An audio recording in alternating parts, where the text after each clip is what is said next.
we talk about the problem statement. We interview our customer advisory board, like, what problem are we helping you solve? And when they can articulate it, they end up pitching us because they feel like that we understand them. That's the sexiest feeling in the world, is to feel understood. And that's what makes marketing so relationship driven, is that when you can demonstrate to your customer, I get you, they're just like, when you fall in love with their problem statement, you fall in love with your customer, and that's the best thing you can do.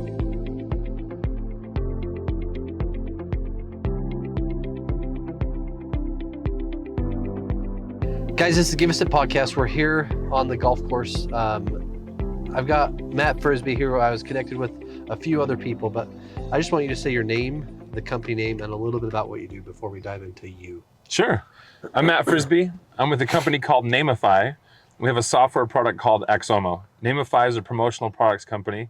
We decorate, manufacture anything that you need to celebrate your brand, whether internally or promotion for marketing. In addition to that, we have a software platform called Axomo that makes the ordering process much easier.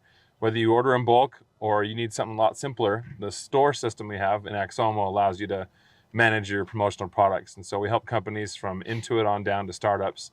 We've been doing it for 23 years and we love it. Our tagline is Outfitting Unity, and we have a lot of fun helping brands. And they do that. We were at an event with Reunion where it's cool to see the different, there's other competitors there, there's other friends I'm sure there, right? Yeah. But it was cool just to see the way you portray the way your guys' business works too. But with that, I usually get pre-calls, and I didn't do that yesterday, although I did get a little bit from you this morning. Yeah. I am intrigued. In there, you talked about siblings.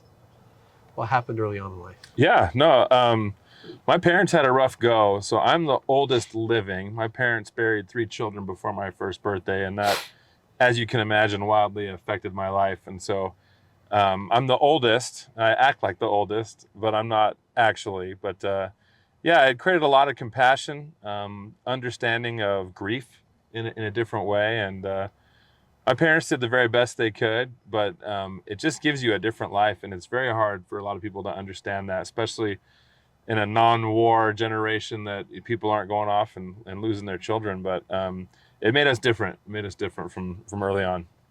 And you grew up in California. Southern California. I grew up in Buena Park, right near Knott's Berry Farm. It was awesome.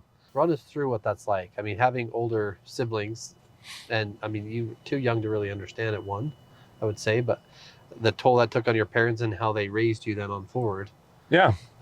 My childhood was strange, and you can imagine the grief of losing someone you love is one thing, but to bury 2 infants, and my older brother was 4 when he died of a brain tumor, and my 2 other sisters, they died the day they were born of underdeveloped lungs. Oh my gosh. And so it's massive. It's catastrophic. It's way past trauma. It's catastrophic. And so it's just different. We would go to the cemetery to visit them, and my parents were always grieving. It never really went away. And someone one day was like, "Can't they get over it?" And I'm like, "No."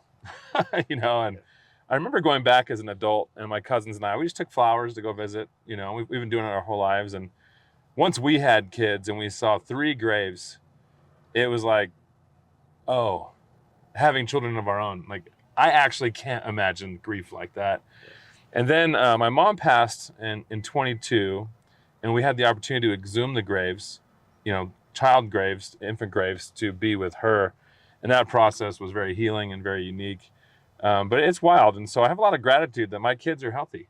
And they, like most kids, they get into trouble and they, push buttons, but they're healthy. Yeah. They're alive. They're living their lives. Our oldest has kids of her own. And it just made life really different. And we started with just a different perspective on the gratitude we have for the little things. And I think Gary Vee talks about it a lot. 4 million to 1, the odds of becoming a human. It's 4 million to 1. That's what he talks about a lot. And heard that. It's crazy to think about it in the sense of, being a father, right? Losing children is, I can't even imagine. But the odds of being a fully developed child at birth are not, they seem pretty easy, but they're really not that easy. No, yeah, all the right conditions have to come together, and when you get involved in that story, people are more comfortable sharing their story of grief with you. And 1 in 4 children pass, and it's a real thing, and it's I'm grateful for the experience and the gift of compassion that was given to me.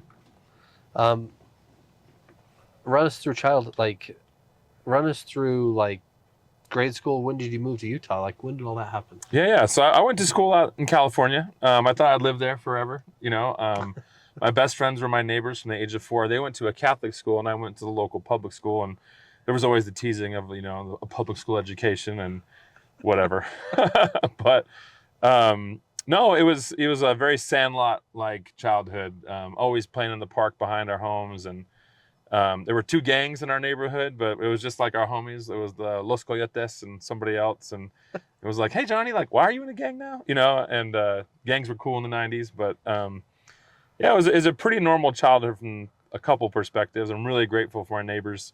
They've become my family. I've been best friends with my homies since I was 4, and their brothers, they're family, and it's there's no backing off of that. I was just down in California last week for a funeral of somebody else, and we got together on Easter, and I went to Easter of a Catholic Mass, and it was wonderful. Yeah. So moved to Utah in 2009. My wife's family, everybody's out here, and when the market was weird, like, just come check it out, and I'm like, I'm good, and I worked for Disney early on in my career, graduated from Cal State Fullerton, and I just imagined I'd spend forever in California. And then coming out here, I was super impressed with the business atmosphere, and I had never even heard the word entrepreneurship, that it meant anything to me.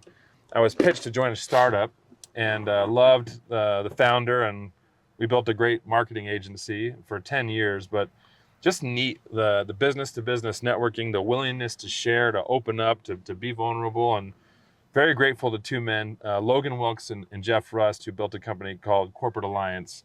And that's where my real schooling was. I went to Cal State Fullerton, and I got a BFA in illustration. I was a Disney artist for about 4 years. And entrepreneurship was my jam, though. Just listening to how people solve problems, listening to how they build brands, how they build their team. I was like, wow. Because at a corporation like Disney, it's great, but you're not making decisions. You're not solving problems. You're executing someone else's vision, which was great. I worked there for 7 years. But entrepreneurship was just neat. And so Utah, also being the environment it was, I fell in love, and I was like, all right, I'm into this. Yeah. And I think Disney's talked about a lot in a lot of business books, a lot of culture books, a lot of things about their culture. Like, what was it like? It was great, dude. I seriously thought I was done when I had found my last job. I was in high school in something called the Disney Academy. It's not the Disney College program, but it's a high school program. And then I finished that, and I ended up getting hired in the entertainment department. I played high school football and basketball, very average, but I played varsity and all that, and ended up becoming a Disney character. And that was the best college job on earth, because you got to experience the brand, but you got to play, you got to entertain people, and you get a half-hour break before each set. So I could do my homework at school, at work, and it really helped college to move right along. So I graduated before all my private school buddies and Dean's Honor Roll and all that, because I could do homework during the day. I had 4 hours of homework time, and when the day was done, I was like, all right. Public school, Catholic school. Yeah, ooh, 6, 7. So Disney, though, was such a powerhouse brand. And I got to meet Bob Iger when he became the CEO, from Michael Eisner to Bob Iger. And it was a weird stage for Disney at the tail end of Michael Eisner. But they launched the California venture. I got to be there for that launch, launched the Disney Cruise Line. That was way neat, because the parks were kind of doing nothing for a while. And I'm like, what are you guys doing? And then when we launched the cruise line, we're like, oh, that's what you were doing. Good job, by the way. And it was just neat. And so I was ready for something different. One of the things that's really tricky with Disney for me is I was there during high school and college. And I had been there for 7 years. And to grow through, you can. It's just, you need to be there for 45 years. I was just ready for something different. But that Disney storytelling, it's fun to do the impossible. That lives inside me. And we love to go back. Our family, we were just there. We'll be there at Disney World in about 6 weeks. We'll do a whole week there. And I think that the level of execution at a company that big is so inspiring, because they do. They're in the details, and any of us can execute like that. We just got to have a vision to do it. Yeah. You got to have the people that want it, that can feel it, that can drive. Like, it's amazing what they do. What lessons did you take from there that maybe use in the business today. Yeah, it's funny you say that. Disney has a way. And something that I've learned is that most of the employees, of the cast members, they're all in. No, it's real. They believe. And usually in most businesses, the founder is all in and they believe. When you can create a vision and elicit everyone's imagination, that's when you've got something really special. And it, like, at the end of the day, they're a carnival. Do you know what I mean? Like, if you were to go to the local carnival, you'd be like, oof. But that's what they are. And most people don't know this, but like, if I were to ask you, like, how would you describe what Disney is? Disneyland. What is Disneyland? I would say it's like not a make-believe, but it's like a magical dream. That's what I'd call it. Sure. Yeah, and you'd be very close. But Walt was so in love with films, he wanted to be able to go somewhere where he could walk around the film and see the characters. And so if you can imagine what Disneyland is 5 films that are running concurrently, and you get to be in the film. And so when you're in Adventureland, you're in an adventure film, and you're going to the jungle and, you know, pirates. And when you're in Frontierland, you get to cross the rivers of America. You're part of the movie. And when you can, like, get down with that, you're like, wait a minute. So every aspect of what's going on is so that you can live the film. Like, if you go to Galaxy's Edge, you're in Star Wars. And ain't two ways about it. The food, you know, stormtroopers walking around, like, you're in the movie and you feel that way. Especially with that ride, Rise of the Resistance. Like, they pulled that up. I'm still, every time I go through it, I'm like, wow. You know, like, I feel like I'm in the movie with cannons shooting above my head. And, like, it's just like, there are things blowing up outside this window. It's amazing. So, yeah, it's if you can encapsulate that level of vision and that buy-in, it isn't about more revenue. I think the Savannah Bananas do it best. It's a fans first effort and mission. And when we drive to revenue, we do lots of things to get people's money. But when you can deliver a way, what is your way? And the way that you deliver your service is so much more important than did you get paid for it. But we value money so much more than anything else. And it's a toxic trait, because when you think of Disney, like, I empty my wallet. Like, would you like a churro for $17? Like, absolutely. Here, take 19, you know? But they never, like, balk at charging more for things. It's so expensive to go, but you would never not pay. The more they increase, like, the Lightning lanes, the Genie Plus, you're like, sure, you can actually pay a premier price for $4.50 a day, and you don't wait in any line, and people buy it all day long. $4.50 a day per person, and people are just like, yeah, you know, it's crazy. That's crazy just to think about that in this term. Like, when we grew up, there was microwaves still, right? Uh-huh. But our parents grew up without them, or maybe our grandparents grew up without them. Yeah. Like, we get mad when the microwave's on for a minute today, or when you drive through a drive-through and you're like, we've been there 3 minutes, and it's taking forever. Like, well, I'm never coming back here, or whatever, right? But now even they've adopted that trait that humans have today, that they want everything now, and here's the premium for it. And people are like, oh, great, let's go. And they do it. Yep. I just want it. I want what I want, and I want it now. Yep. That's pretty wild. It's cool how they've taken that too, right? Yep. And that's cool. That's awesome. What changed from Disney to today? Like, career-wise or life? Or? Yeah, I mean, because you went from Disney to what?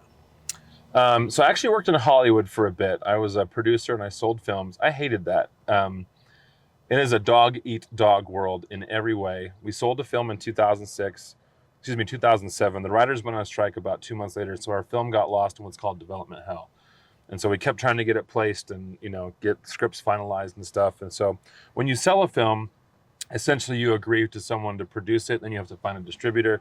So you make the movie for amount of money, and someone buys the rights to put it in the theaters, and it's just a very cumbersome process. And so probably 4% of the movies that are thought of and made end up on screen. And I mean, like, produced, shot, you know, and when you think of how many products you sell or services you sell, how many ideas have you had that have just not been, it's the same thing in Hollywood. And so lost a lot of money doing that for 4 years.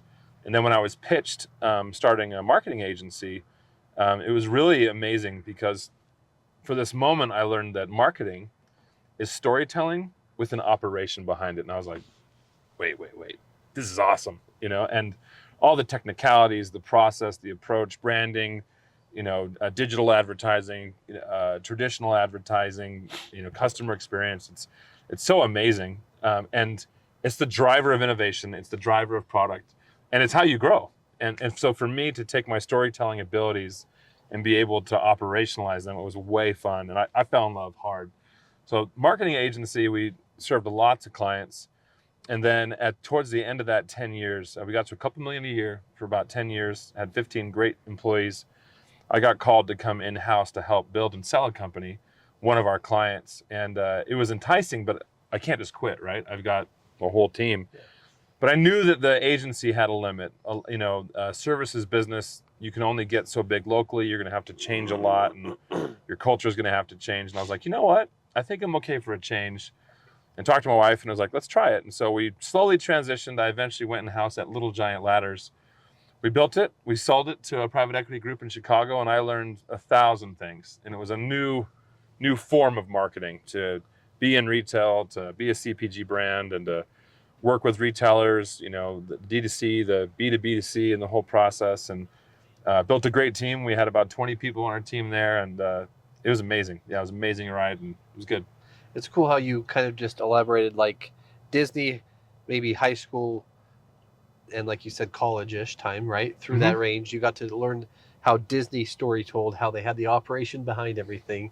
You took it into this new marketing career, and you also built it. Same thing, right? Yeah. I mean, you took what you learned there, also learned a lot being a part of that. And it was great. Now going through, like you just said, just that merger or that transition period. Yeah. That's a massive change, right? Yeah, it was. But it was a great foundation. And when I look back of the things that were taught to us from just on-the-job experience and watching, new rides open and, new, ways of doing things. And it's just amazing. The level of attention to detail was inspiring. That's amazing. I think it's cool. Well, someone starting today, or someone getting ready to build this marketing company, or getting ready to build their own personal brand. Yeah.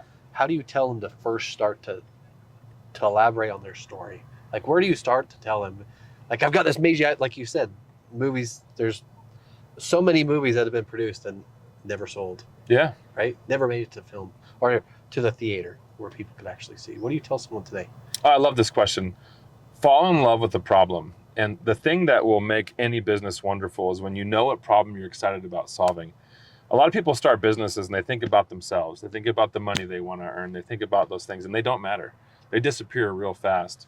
When you are in love with the problem, it's like going on a date.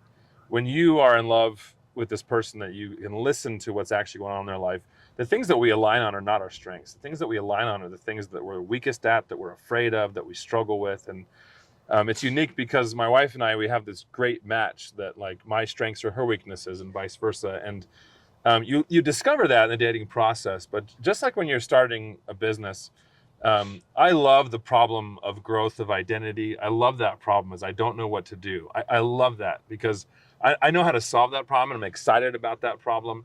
When someone's like, I don't know how to grow, I don't know, understand my customers, I love to get in and pick it apart and open up a whole new way of thinking for people. So if you're starting something, really unpack the problem statement.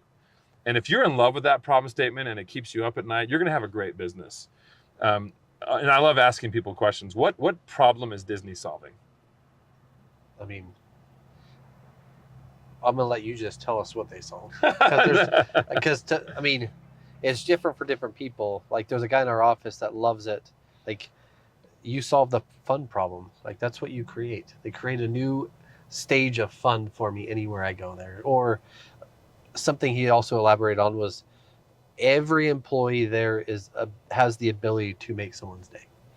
Those are all benefits. The problem they're trying to solve is mom's last ride. Is that, like, the last time that she's got the whole fam together. And that photo, that's the problem they solve, is mom's last ride. And keeping that group together. And that's what they're focused on. Mom with kids that can go and do things. And so when you can understand that, everything they do is for that. And it all comes back to Disneyland, to be in this place and experience this, because there's the design around it is so that you're there. You're there together all day. You can't see anything in the outside world. You can't hear anything in the outside world. You can't smell anything in the outside world. And they talk about this. Once you cross those gates, you forget about everything. You really do. And so mom has the family's undivided attention, and that's the problem they're trying to solve. And when I think about our business, we talk about the problem statement. We interview our customer advisory board, like, what problem are we helping you solve? And when they can articulate it, they end up pitching us because they feel like that we understand them. That's the sexiest feeling in the world, is to feel understood.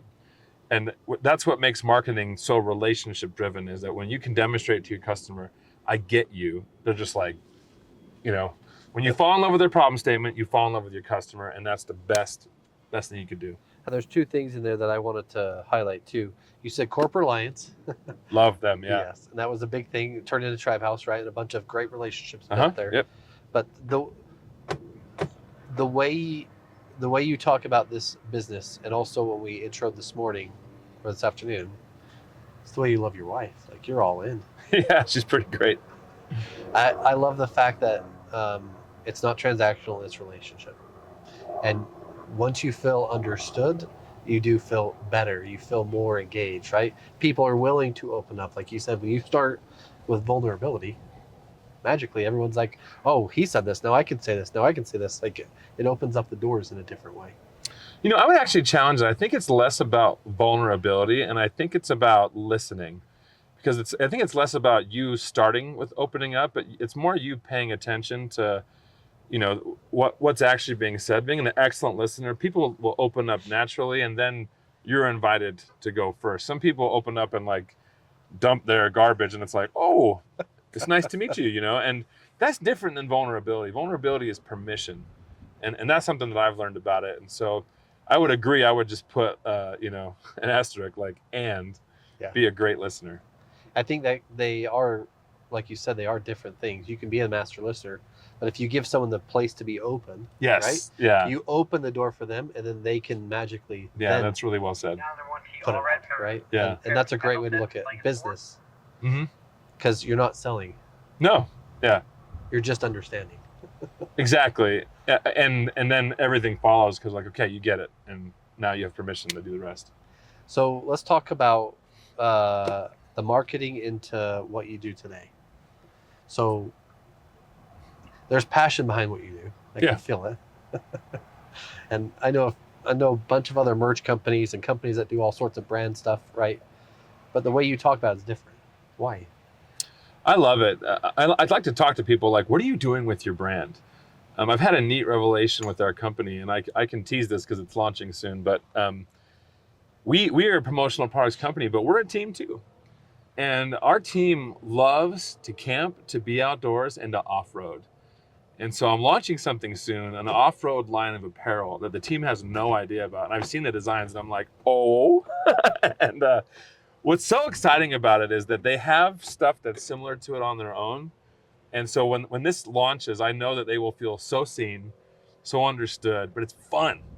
And when you can, like, be your brand, it just explodes out of you. And when we deliver for our customers, we really challenge the way that they think about their own brands. Most people, they limit their own imagination because they think it's expensive, someone won't like it, and Disney gives you permission to use your imagination. I like referring to it, but something that we're pushing is we're teaching our customers how to use their imagination versus placing an order and making it less expensive. But when you like crack that imagination code, the cost of it actually disappears, because now they're really doing something that they're proud of. It's got their signature on it, and they can't wait to share it. Marketing and branding that way, most founders are so involved in their marketing because it's a representation of their soul, not just their P&L or anything. It's their soul that's out in the world. And so when you can unlock imagination for them, it's so fun to see them just like, what about? And they go share it with people.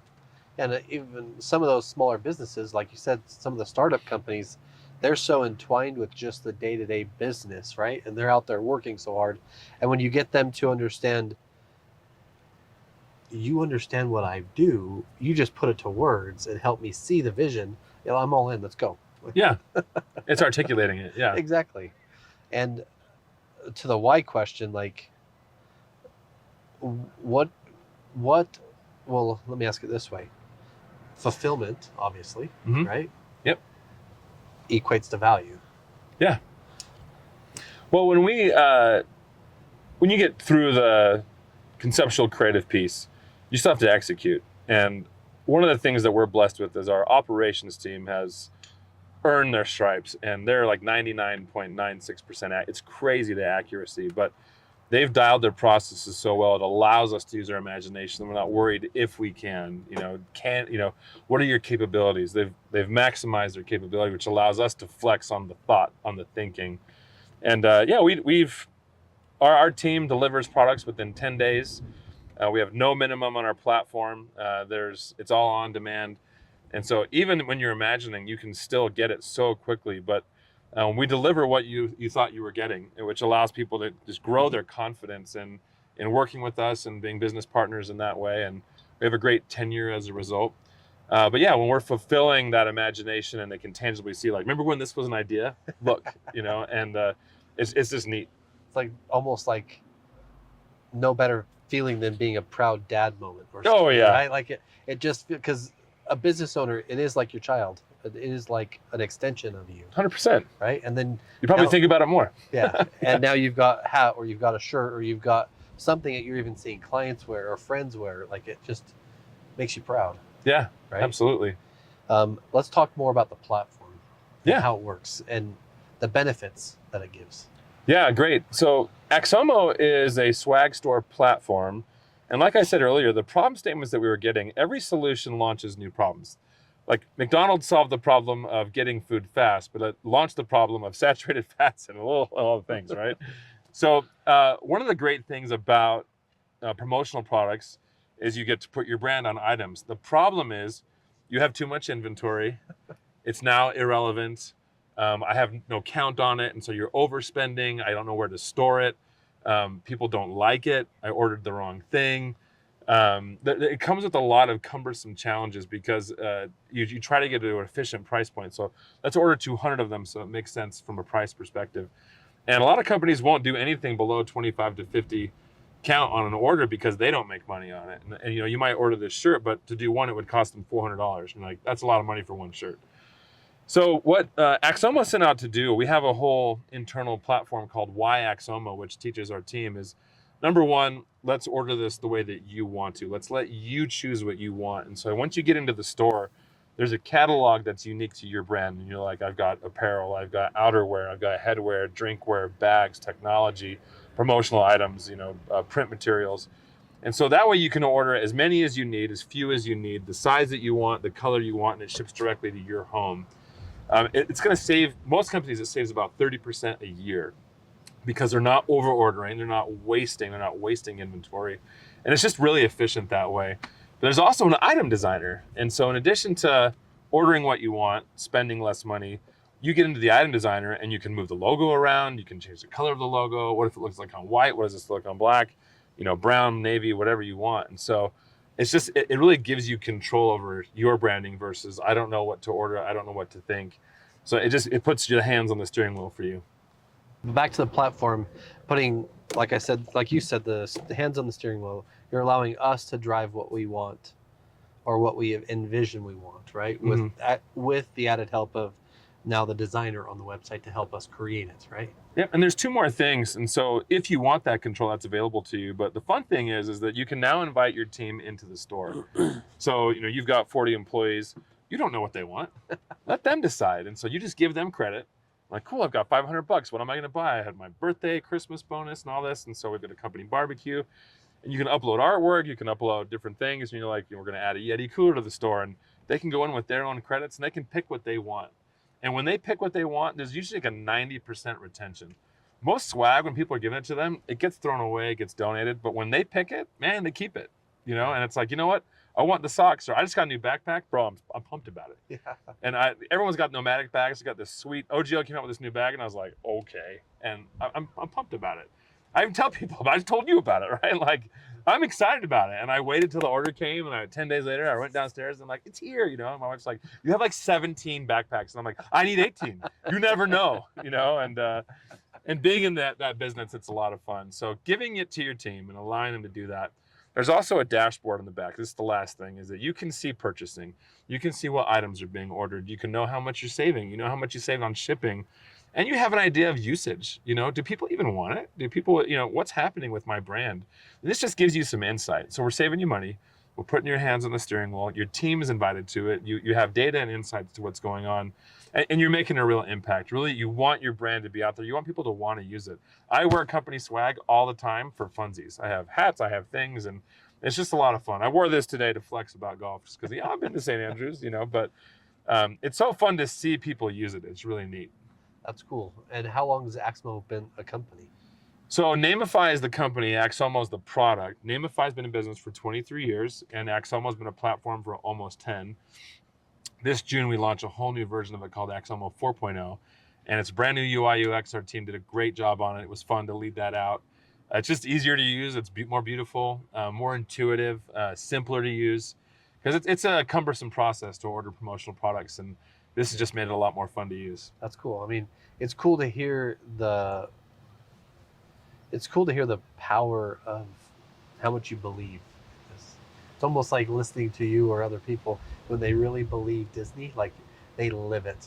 Right? Yeah. You live this, and it's been 23 years, you said, right? Yeah.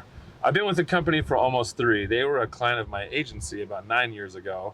We helped them to get some direction, and I was brought in to really scale and grow the company. And CEO is a very good friend of mine. The COO and I go off-roading, and the CTO and I talk tech and also all time. So it's a great team. Our EA, Emma, we just got a good thing going on. It's been 3 or 4 times in my life that I've run to work, and it's the team. I love the problem we're solving, but I love the team a whole lot more. And we just like being around each other. And there's such a good balance of skills that we're just like, ooh, did you see this? And ooh, did you see that? And it's a lot of fun. That's cool. Yeah. What do companies generally miss when they I can just find it online somewhere. Like, yeah. What do they generally miss if they don't use what you guys offer? They use the thinking. Most people shop for price, and they get really excited they got something cheap, but it feels cheap. Yeah. And when you're making the effort to share your brand with someone and you give them something cheap, they know it. Yeah. When you give them something that's of value and has quality, they're like, oh, and you know that when you pick something up. When you go to a restaurant and you've paid good money for something and you're like, oh, that disappointment, that's hard to recover from. But when you drop it like it's hot, when you give someone to think about, they're like, whoa, it's a message. And if you could give someone a message from your company, that's not a time to pull back, especially with something physical and tangible. But people think trade shows, I get no ROI from it. What message are you sending? And that's what we help our clients think about. This isn't a cost thing. What message do you want to send when someone comes and interact with your brand? Do you want them to feel like you saved money? Nobody ever got excited about, oh, they're so efficient. Can you believe how much money they saved? I bet they're wonderful. Nobody has ever said that, right? You don't go to Disney and go, man, they really saved money on these fries. You don't get excited about that. You toss them and you're like, dang it, I wanted something better. So when you think about your marketing and your branding, don't let people down. Send the message you want to send and make it intentional. So using the platform, we teach these things. There's a lot of education, and it allows you to have that experience because you can order one item. You can get it quickly, and you're like, oh, I should think about this differently. This isn't what I thought it would be. Because you try to get to a price point, but we offer so many things. There's 8,400 items total. 4,500 of those you can do no minimums. So you can imagine there's anything and everything on the platform. That's crazy. And the way my mind thinks about it is, it's like you can go to anywhere. You can go to a trade show today. You clock in, or you give your information to look at something, and now you get this text, hey, did you think about our business? Versus, hey, you got an actual hard piece of paper, handwritten note that says, hey, Matt, like, it was good to have you come by. I don't know if you're interested in anything, but like, so you guys make branding personal. Yeah. You give the intention behind it and the ability to have me drive it, but also for my team to 100% buy into it. And not just buy into it. The intention behind the experience becomes tangible for you. How much more excited are you to give away something you care about? A lot. Yeah, and when you give it to them, you've got a smile on your face versus like a little bit embarrassed, and is it cool? I saved money on this versus like, there you go, that's for you.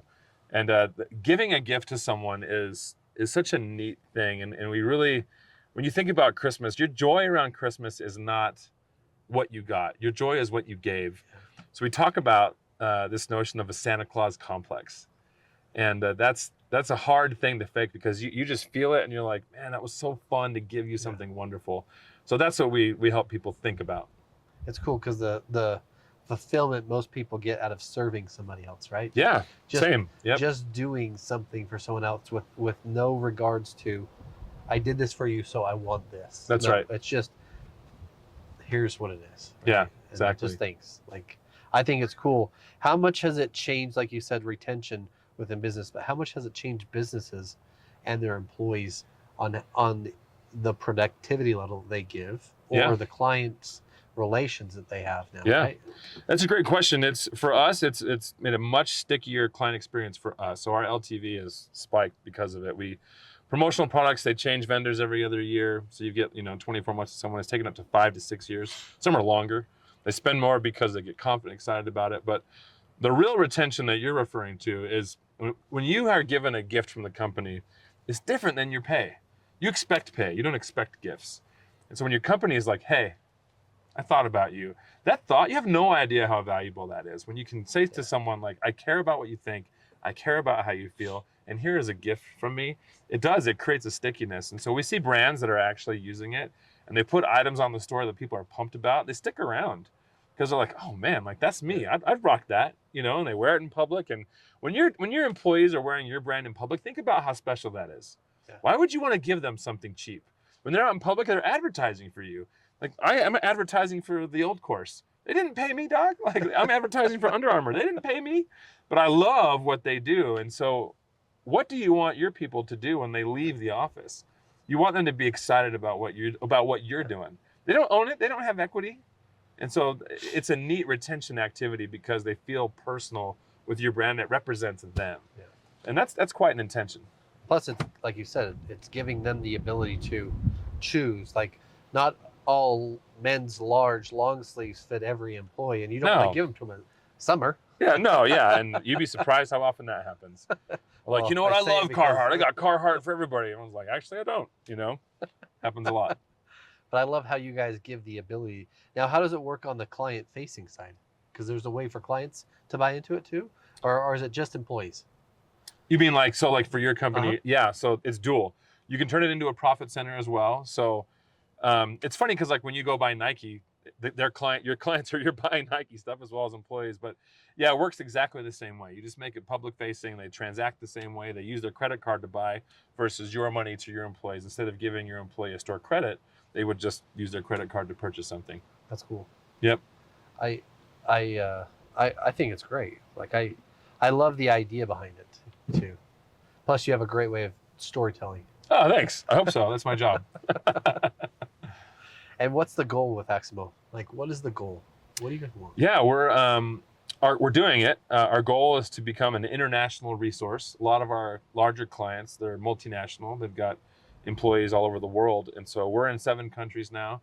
The idea is to keep growing and keep getting into new countries and being of great service to companies all over the world. We have a growth goal from revenue, but our goal is to teach people how to celebrate their employees. And so we've got a number for that. We want 1 million employees to be celebrated by 2029. And we're well on our way. You obviously feel like a lot of employees and somewhat employers about how do we benefit our team more, or how do I be seen more or appreciated more, right? So this is a platform in which gives both the opportunity to do that. Yeah, and it's not so much the rewards and rec. It's more about your brand. It's more about the expression of your brand. And when companies are able to really lock into that, it's a really neat thing because you behave differently when your brand is on something you're proud of. And so we want people to modify their brand behavior. We want them to think about their brand differently, which is why I asked the question earlier, what are you doing with your brand? I mean, really, it's not just a logo on a piece of paper where you deliver a service. Your brand is the experience. Your brand is the delivery. Your brand is your interaction. And when you think about brands that really take that to the next level, you spend money with them because you're not there for the dollar value. You're there for an unforgettable experience. And that can be delivered. It takes a lot of work and it changes people. Is there a specific trend or item or thing that people should be paying attention to today that would help help their clients or even their team members remember them? You know, actually, there isn't like a single item that's killing it. There's no single item that, and I've researched this for years. What's our top seller? We don't have a top seller because every brand is so different. Whether it's an insurance company, a product company, a restaurant, a manufacturer, they're all so different, and we sell things very uniquely. I will say that apparel is definitely a unique thing. How you imagine and think about the way that apparel works in your brand is probably the thing that most people think about when they think about promotional items. I mean, we both got logos on a polo, but how you think about apparel, which is why I'm excited to launch a motocross line. Our team has no idea. They have no idea, and it looks so good. Like when our creative director brought it back, I was like, I'm super rocking that. And we're not even distributing credits. I promise you they'll buy it. I'll bring you one. And people will get their own money out. Like I got to have that. It's very Kawasaki, and a lot of our people they're always out doing stuff, and so it's fun. I love when you get super excited about what's next. So yeah, apparel. Think about your apparel and think like, what do you want to do with your brand and do it. Yeah, you've done that multiple times just today. Like, oh my God, I cannot wait. Like, I'm excitable. Yeah, but see, that's the difference is I run a business versus I'm excited to do this thing. Yeah, I am. Yeah. The podcast started because I was excited to get people together. Yeah. Right. And it was cool to learn and grow and develop. Also learn what I don't know because I don't know anything. Yep. Right. Right now I'm experimenting with Claude Sonnet, and I'm like, I don't know what I'm doing. Yep. On a different note, what has this podcast been like for you? Like, what is this experience on Give Us It podcast? Getting to know other people that you didn't know today and outside versus in a dang room. Well, I love golf. I don't like it. It's bad. And I'm happy to come golf anytime. But it's so great to meet new people and to connect. There's so much that comes from relationships. Business is all about relationships. I've learned, I've grown, I've been helped, I've been able to help through meeting people. So being a podcaster myself, ours is called Outfitting Unity. We've only got 10 episodes, not the 1,000 that you have. No. But that was the number, right? 1,000. That's freaking great. Yeah. So it's great to just talk and connect and think together. Yeah, it's almost like a mobile think tank, and we're out doing something, right? Like for me, it's great. I didn't really get to golf, but I hope so. It's perfect weather today. A little bit of a breeze. It's 75 outside. That's winning at life. And it shouldn't be in Utah because the snowpack sucks, right? Oh my gosh, yeah. We're all gonna burn this year. Don't say that, but back to Corporate Alliance and kind of that networking side of business. Our podcast is meant to help people to connect. How important is it for business owners to connect? So important, man. You never ever know where an opportunity is going to come from, and the opportunity that you can give. If you think about connecting with people and building relationships, the rest will follow. If you think about the opportunity, you're already done. I can think of the last 10 years of the hundreds of times a connection has come through. But these are my friends. These are my brothers. These are the people that are a part of my life. And it's funny who you end up being friends with. My homie, Justin Bolton, he's my ambassador of Quam. So we're at the Montage Deer Valley Resort for this event. This is a few years ago. And this is when burpees and everything were big, when CrossFit was like all the things, and everyone in line was talking about it. And Justin and I just get each other. You know how some people like being out the best in you? Justin brings out the crazy in me, and that's another story. So we're in line laughing at everybody with their burpees and their amazing fitness conversations, and I'm like, So we're like, hey, dog, I got some burpees right now. And so we're in line for this like buffet and all this amazing food. And so we dropped to burpees right there in line, and I'm falling to the ground and my legs are kicking out, my hands are extending, and this woman with 2 trays of like cheese and tortillas is like right in line of my legs like extending and kicking out, and I horse kicked this poor woman like into the air, and the cheese goes one way and the tortillas the other way, and everyone's head's doing this like looking right at us, and you hear this like clang clang clang, and this woman's on the floor, and there I am like and she's like, I'm so sorry. And I'm like, no, don't look at me. And that was a very memorable experience, and I'm reminded of it often. But Justin Bolton, my homie, I met there, and we've been lifelong friends. We've traveled to Austin, Texas together separately for a barbecue tour, and we always find ways to hang out. I've had queso tacos at his house, and just we're family. And so that relationship building is so critical to your professional development, to connecting with people, like you said, that it's lonely at the top. It really is. And when you have business relationships, it's not lonely anymore, because you can't talk to your neighbors about things like this. They just don't understand. Yeah. And that cohort, they understand. Yeah. And go connect with people that understand you. They will be there for you with things like divorce, depression, bankruptcy, lawsuits, all the things that happen. No one plans for that. They happen. Yeah. And I have had some of the neatest people be there in some of the most ugly times. Yeah. How do people get a hold of you? You can email me. It's Matt, M-A-T-T, at Axomo.com, AXOMO.com. I'm on LinkedIn a lot. You can easily connect with me on LinkedIn. And then, just ask Wes, and he'll connect us. Yeah. Can't wait to see that motocross thing too. Yeah, bro, I'll bring you one. They're going to be fresh. I can't wait to see it. I'm trying to figure out how to get them through fulfillment without telling one. I'm going to have to run around and cover it. Don't look. Also, can you print these? No. That's funny. That's awesome. Thank you for your time, seriously. Yeah, man. Yeah, thank you. Guys, this is Give Us It Podcast. Make sure you hit up Axomo and see what their store is about. See how it can help your team and your clients and everyone around you help carry your brand. Guys, thank you.